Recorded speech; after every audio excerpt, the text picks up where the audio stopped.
मैं चित्तौड़गढ़ बोल रहा हूं, त्याग और बलिदान का प्रतीक। हां, मैं वही चित्तौड़गढ़ हूं जो कभी मेवाड़ की राजधानी हुआ करता था। मैं मेवाड़ की राजधानी रहा, लेकिन मैं कभी किसी के अधीन नहीं रहा।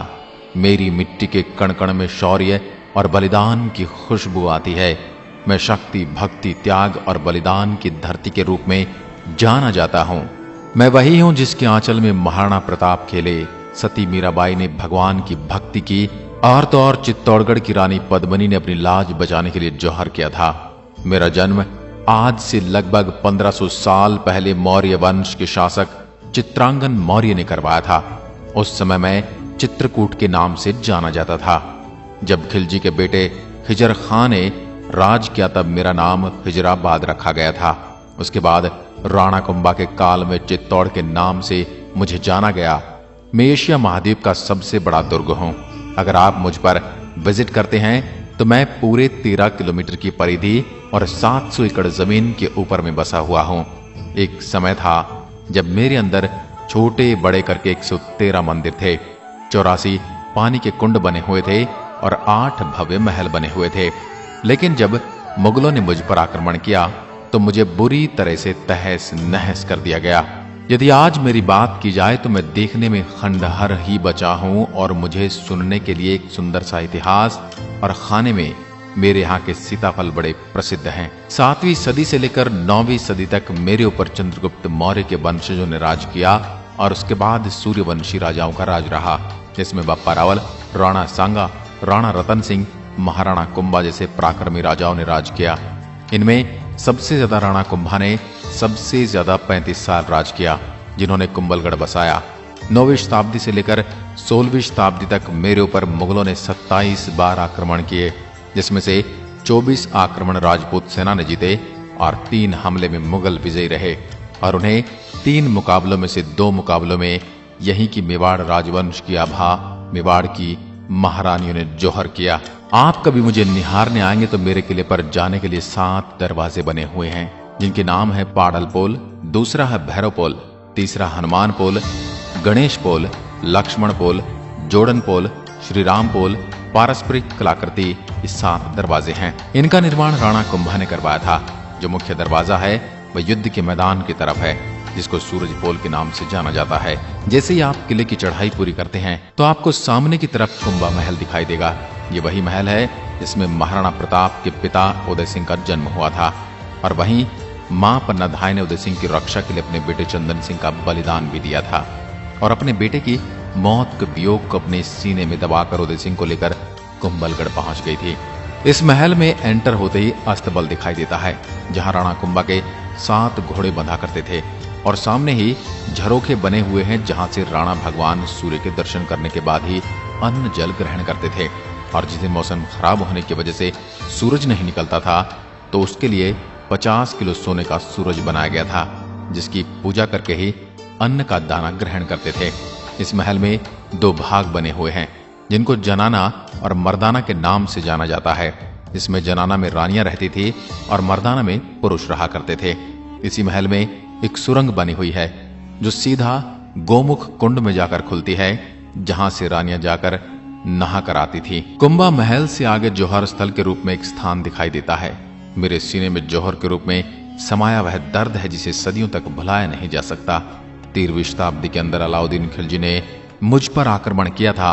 आपको पता है कि वह किले की चढ़ाई करके युद्ध नहीं जीत सकता था, तो उसने किले के चारों तरफ 6 महीने तक घेरा डाल रखा था। बाहर से आने वाले राशन को उसने बंद कर दिया था। परिणाम स्वरूप मेरे अंदर रहने वाली जनता भूख प्यास से मरने लगी। जब यह खबर राणा रतन सिंह को लगी तो उन्होंने खिलजी से संधि करनी चाही, लेकिन खिलजी धोखे से उनको बंदी बना लेता है, जिसके बाद में गोरा बादल उन्हें छुड़ा लेते हैं। लेकिन राजपूत सेना ये युद्ध हार जाती है और उस समय मेवाड़ की महारानी पद्मिनी अपनी 16,000 सखियों, सहेलियों और दासियों के साथ में खुद को अग्नि कुंड के हवाले कर देती है और मेरी मिट्टी में समा जाती है। और उसके बाद में दूसरा जौहर हुआ 1534 के अंदर, जब बहादुर शाह ने आक्रमण किया। उस समय रानी कर्णावती ने 13,000 औरतों के साथ जौहर किया था। पहले एक कुंड की तरह था, लेकिन आज वहां मिट्टी डालकर गार्डन का रूप दे दिया गया है। सिर्फ एक हवन कुंड रखा है, जहां एक निश्चित दिन मेवाड़ के वर्तमान राजा आकर हवन करके जिन्होंने जोहर किया था उनकी आत्मा की शांति की प्रार्थना करते हैं।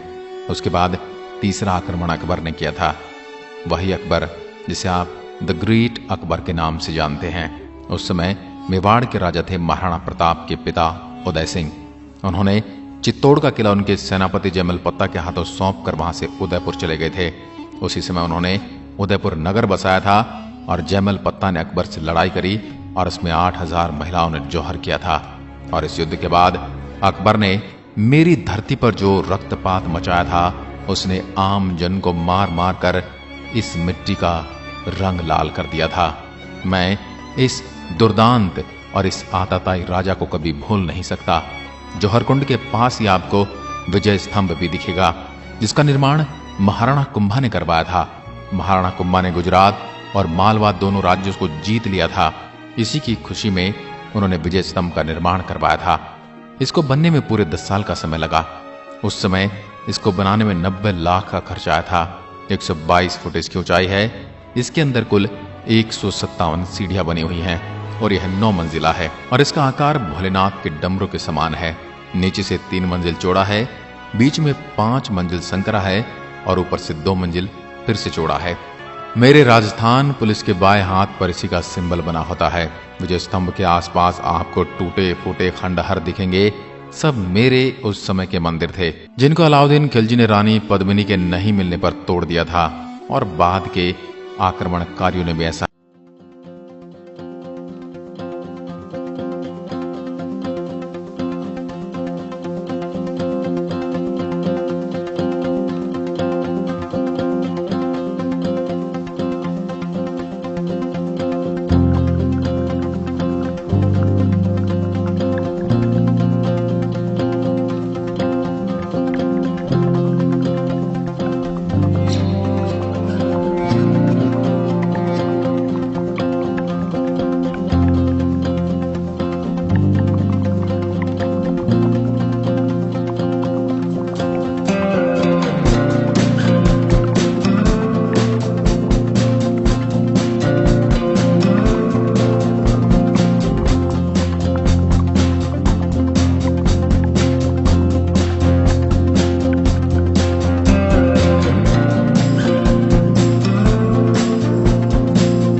थोड़ा आगे चलने पर पानी के बीच में आपको एक महल दिखाई देता है, जिसे पद्मिनी महल कहते हैं और जिसको समर पैलेस के नाम से भी जाना जाता है।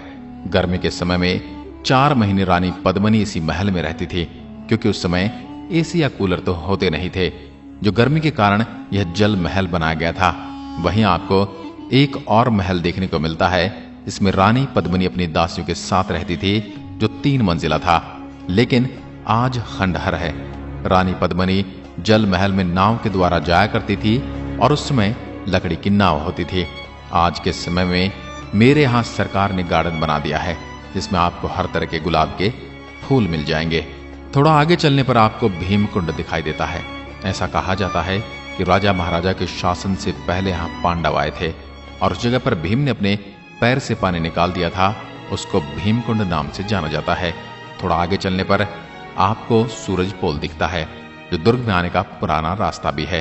यह 1303 में खिलजी ने आक्रमण किया था। तब इसी गेट पर चढ़ाई की थी। इस रास्ते पर भी 7 गेट बने हुए हैं। जब खिलजी ने आक्रमण किया था तब उसने एक एक करके सारे गेट तहस नहस कर दिए थे, जिसमें से 6 गेट पूरी तरह से टूटे हुए हैं, लेकिन जो सूरज पोल गेट है वो बचा हुआ है। सूरज की सबसे पहली किरण इसी गेट पर पड़ती है और इसका नाम इसी वजह से सूरज पोल है।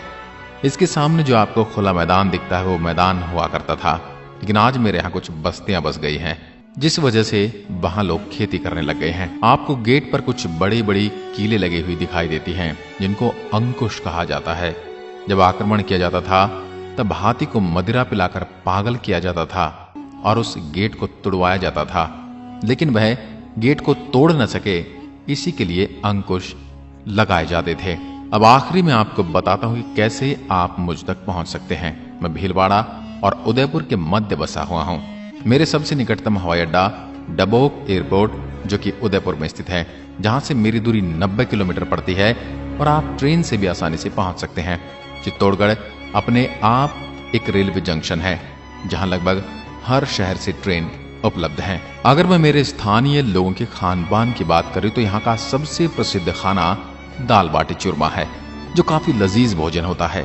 और मेवाड़ के लोग अपनी मनोहार के लिए भी विश्व प्रसिद्ध हैं।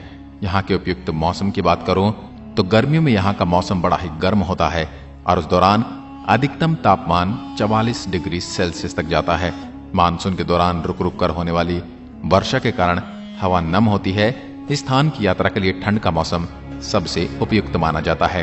तो ये थी मेरी आत्मकथा, जो त्याग, बलिदान और भक्ति से सराबोर है। मैं खुद को अत्यंत गौरवान्वित महसूस करता हूं कि मेरे पर उन शासकों ने राज किया जिन्होंने मुझे कभी दुश्मन के हाथों में नहीं सौंपा। दोस्तों, इसके बारे में आप क्या कहना चाहते हैं मेरी इस पावन मिट्टी को लेकर? अगर गलती से भी मेरे बारे में मैं कुछ भूल गया हूं तो मुझे कमेंट करके जरूर बताएं, और यदि आपको मेरी आत्मकथा पसंद आई है तो मुझे दूसरों तक भी पहुंचाएं।